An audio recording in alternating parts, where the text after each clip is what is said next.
10 years. That's how long it's been since I last spoke to my brother. 3,650 days. Not that I'm counting, except I am. Every single one. I have a good life, a full life. I'm a financial manager. I have a wife, Lisa, and 2 kids, Emma, who's 9, and Tyler, who's 7. But there's a hole in it. A Ryan-shaped hole. Ryan is my younger brother. 2 years younger. Growing up, we were close. Not just brothers, best friends. We did everything together. Built forts, played video games, got into trouble. He was the creative one, the dreamer, wanted to be a musician. I was the practical one, the planner, wanted stability. Our differences didn't matter. We were brothers, until 10 years ago, until Dad got sick, pancreatic cancer, stage 4. The doctors gave him 6 months. He lasted 8. Those 8 months destroyed everything. Because I was there, every doctor's appointment, every chemo session, every midnight rush to the ER, every conversation about morphine dosages and hospice care and DNR orders. And Ryan? Ryan wasn't. He called occasionally, sent texts. How's Dad? Thinking of you guys. Let me know if you need anything. But he never came, never visited, never helped. When I asked him to come home, begged him to come home, he always had an excuse. I'm in the middle of a tour, Matt. I can't just leave the band. I have gigs booked. People are counting on me. I'll come next month, I promise. Next month never came. Dad died on a Tuesday, October 14th, 3:47 a.m. Ryan showed up for the funeral 3 days later. We stood in the cemetery, side by side, not speaking. After they lowered the casket, I turned to him. Where were you? Matt, I'm sorry, I couldn't. Where were you when he was asking for you? When he wanted to see you one more time? Where were you when I was doing this alone? I tried to come. I called. You said you didn't need help. I needed my brother. The words echoed across the cemetery. People stared. Ryan's face crumpled. Matt, don't. Just don't. I did this by myself, for 8 months. You don't get to show up now and pretend you cared. I did care. I do care. Then you should have been here. I walked away. That was the last time we spoke. He tried to call. For a few months he tried. I never answered. He sent emails. I deleted them. He sent a birthday card. I threw it away. Eventually, he stopped trying. And now, 10 years later, I'm spending Thanksgiving with my family in our house. Lisa's been planning it for weeks. Turkey from a local farm, homemade stuffing, pumpkin pie from scratch, the whole thing. Emma and Tyler set the table this morning. Lisa's best china, the fancy cloth napkins, candles. It's going to be perfect. Just the 4 of us. Small, intimate. Exactly what I want. No complicated family dynamics, no painful memories. Just us. Have you ever lost someone because pride was stronger than love? Have you ever gotten a second chance you weren't sure you deserved? Share your thoughts in the comments. And if you want more stories about family, forgiveness, and Thanksgiving miracles, hit that subscribe button and notification bell so you never miss our next story. It's 5:45 p.m. Dinner is almost ready. Lisa's in the kitchen, basting the turkey one last time. Tyler's in the living room, setting up a card game. Emma's on her phone, texting friends. I'm opening wine, a nice Pinot Noir, trying to relax. This is good. This is what I wanted. My family. My people. The doorbell rings. I'll get it, Tyler yells, running to the door. Tyler, wait, I start to say, but he's already opening it. And my entire world stops. Because standing on my doorstep, holding a duffel bag, looking thinner and older and more tired than I remember, is Ryan. My brother. Tyler stares up at him. Hi? Ryan's eyes find mine across the room. Hey, Matt. I can't breathe, can't move, can't process what I'm seeing. Who is it? Lisa calls from the kitchen. Ryan doesn't break eye contact. Can I come in? I don't answer. Can't answer. 10 years of silence. 10 years of anger. 10 years of carefully constructed walls. And he just shows up? Matt? Lisa appears in the hallway, stops when she sees Ryan. Oh. She's never met him. She only has seen him from family photos. I'm Ryan, he says quietly. Matt's brother. I know who you are. Her voice is careful, neutral. She looks at me. Matt? Tyler's looking between us, confused. Dad, who is this? Your uncle, Ryan says, tries to smile, fails. I'm your Uncle Ryan. I didn't know I had an uncle. The words hang in the air, damning. True. My kids don't know their uncle exists, because I erased him. Matt, Ryan's voice cracks. Please, I need to talk to you. Now. You need to talk now. My voice comes out harsher than I intended. It's been 10 years, Ryan. 10 years. I know. You couldn't pick up a phone? Send a text? Let me know you were still alive? You blocked my number. After you stopped trying. Lisa puts a hand on my arm. Matt, the kids. I look at Emma and Tyler, both staring, wide-eyed, scared. This is not how I wanted Thanksgiving to go. Why are you here? I ask Ryan. Quieter, but no less angry. Ryan shifts his duffel bag. I'm sorry, I know this is...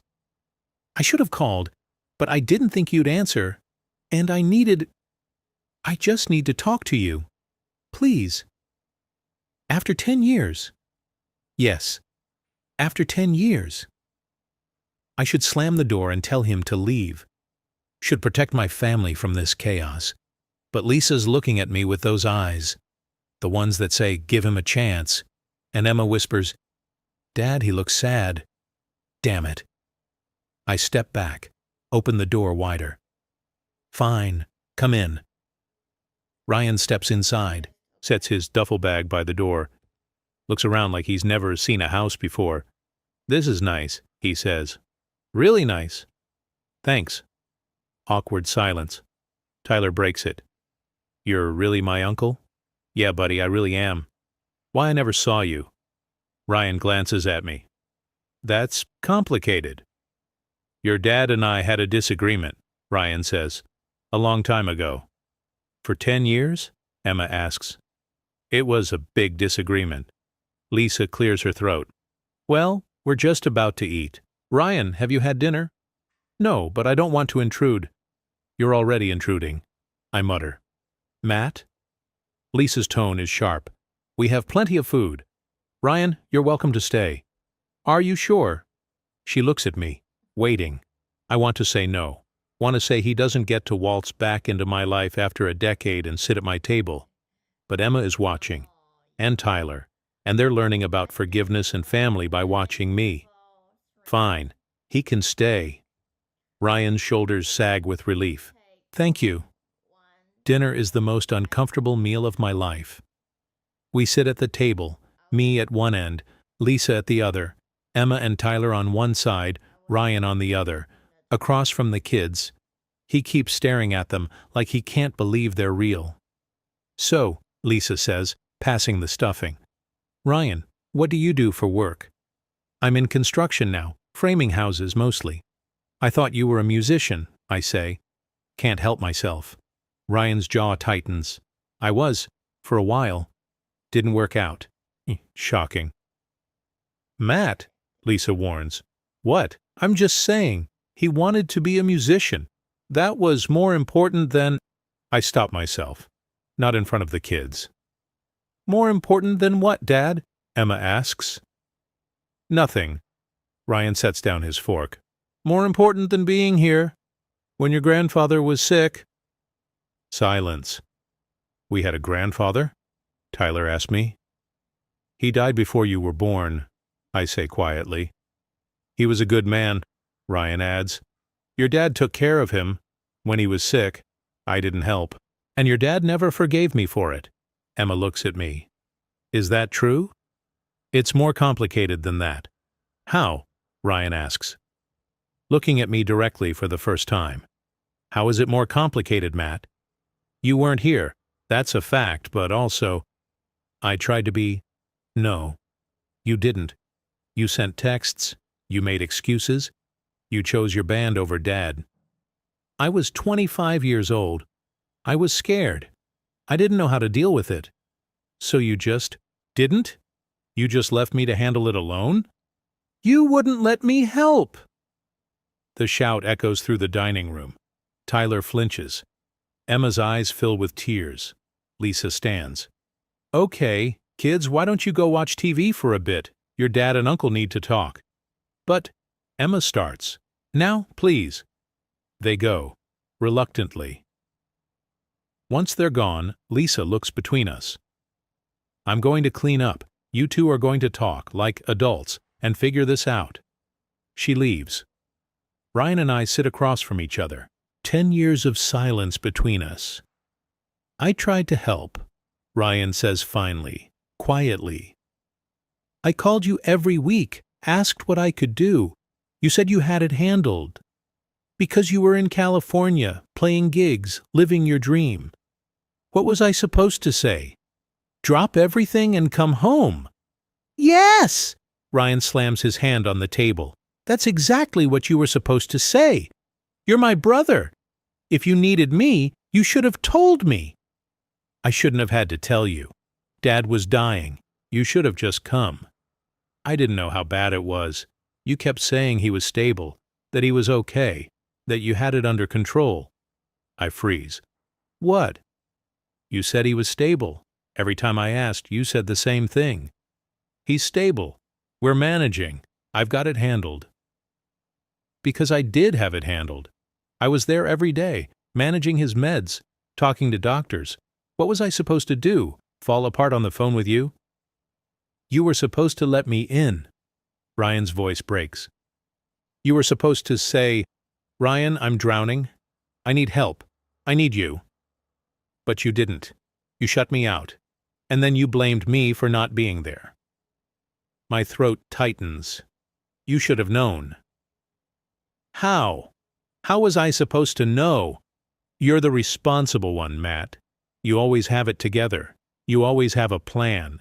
You said you were handling it. So I believed you.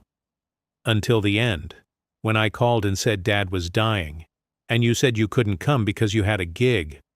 Ryan's face crumples. I know. That was the worst mistake of my life. Then why did you do it? Because I was scared. He's crying now. I was terrified, Matt. I didn't know how to watch Dad die. I didn't know how to be there for him, or for you. So I hid behind the band, behind excuses. I was a coward. Yes, you were. I know. He wipes his face. I know, and I'm sorry. I'm so sorry. I should have been there. I should have been here. But you weren't. We sit in silence, both of us crying now. After the funeral, Ryan says, I tried to apologize. You wouldn't talk to me. Because it was too late. Dad was gone. You missed your chance. So you just cut me off? Completely? What was I supposed to do? Pretend everything was fine? Pretend you didn't abandon me when I needed you most? I didn't abandon you. I was scared and stupid and young, and I made terrible decisions, but I didn't abandon you. I'm your brother. You were my brother. The words hit him like a physical blow. Matt. You left, Ryan. You chose your life over our family, so I did the same. I chose my life, my wife, my kids, and that life didn't include you. Ryan stares at his hands. I'm divorced. Did you know that? I didn't. No. 2 years now. Stephanie left me. Said I was always running from things. From commitment, from hard conversations, from anything real. He laughs bitterly. She was right. Ryan, I lost my job last month. The construction company downsized. I've been living in my car for 3 weeks. My stomach drops. What? I have nowhere to go, Matt. No family, no friends who stuck around. Just nothing. He looks up at me, and I realized I have a brother. Somewhere. Who maybe hates me. But he's still my brother. And maybe if I could just talk to him. Maybe if I could just say I'm sorry. Maybe I could start over. He wipes his face. So I drove here. 18 hours. no plan, no idea if you'd even let me in. But I had to try. Because I can't do this anymore. I can't carry this guilt, this regret. I can't live the rest of my life knowing I lost my brother because I was too proud to keep trying. I can't speak. Can't breathe. I'm sorry, Ryan whispers, for not being there, for letting you down, for letting Dad down, for all of it. I'm so sorry, Matt. Silence. 10 years of anger. 10 years of hurt. 10 years of telling myself I was right and he was wrong. And now sitting across from him, seeing him broken and lost and genuinely sorry, I don't know what to feel. Why now? I ask finally. Because I hit bottom. And when you hit bottom, you realize what actually matters. And you matter, Matt. You always mattered. I was just too stupid to show it. I know you tried to call. I blocked your number. I tried for 6 months. Then you blocked me. And I gave up. I thought you hated me, that you'd never forgive me. So I stopped trying. I did hate you. The admission hurts. For years I hated you. Do you still? I look at him. Really look at him. He's thinner, older, tired. There are lines on his face that weren't there before. Gray in his hair. But he's still Ryan, still my little brother. I don't know, I say honestly. I don't know what I feel. That's fair. You hurt me, Ryan. You left me alone when I needed you. And then you gave up. You stopped fighting for us. I know. And now you show up, 10 years later, because you're desperate. Because you have nowhere else to go. He flinches. That's not the only reason. But it's part of it. Yes, it is. At least he's honest. I lean back, close my eyes. I wasn't perfect either. What? I realize I pushed you away. You're right. I told you I had it handled. I didn't tell you how bad it really was. I didn't ask for help. I open my eyes. I was angry. At Dad for being sick. At you for not being there. At myself for not being able to fix it. And I took it out on you. Matt, let me finish. I take a breath. When you tried to apologize at the funeral, I shut you down. And when you tried to reach out after, I ignored you. Because I wanted you to hurt the way I was hurting. I wanted you to feel what it was like to be abandoned. Ryan's crying again. So yeah, I continue, you messed up, but so did I. And we lost 10 years because neither of us was willing to be vulnerable, to admit we were wrong, to keep fighting for each other. I'm fighting now, Ryan says. I'm here. I'm fighting. I look at him, my brother, my old best friend, the person I spent a decade hating. I don't know if I can forgive you, I admit. Not right away. This is a lot. I know. But I don't want to lose another 10 years. Ryan's head snaps up. What? I miss you. The words come out broken. I've missed you every single day, even when I was angry, even when I hated you. I missed my brother. Matt. His voice cracks. I don't know how we fix this. I don't know if we can go back to how we were, but I want to try. Really? Really? Ryan stands. So do I. We stand there, across the table. 10 years between us. Then he walks around, and I meet him halfway, and we hug. For the first time in 10 years, I hug my brother. He's sobbing. I'm sobbing. Both of us holding on like we're afraid the other will disappear. I'm sorry, he keeps saying. I'm so sorry. Me too, I whisper. Me too. When we finally pull apart, Lisa is standing in the doorway, tears streaming down her face. Sorry, she says. I was checking if you'd killed each other. This is much better. Ryan laughs, wet and broken. Hi, I'm Ryan, the terrible brother. I'm Lisa, the wife who's been telling Matt to call you for 9 years. You have? She looks at me. He missed you, wouldn't admit it, but he missed you. I clear my throat. So, you're living in your car. Yeah. That's not happening anymore. Matt, I can't ask you to. You're not asking, I'm telling. We have a guest room. You're staying there until you get back on your feet. I can't. You can, and you will. I look at Lisa. Right? She smiles. Absolutely. On one condition. What?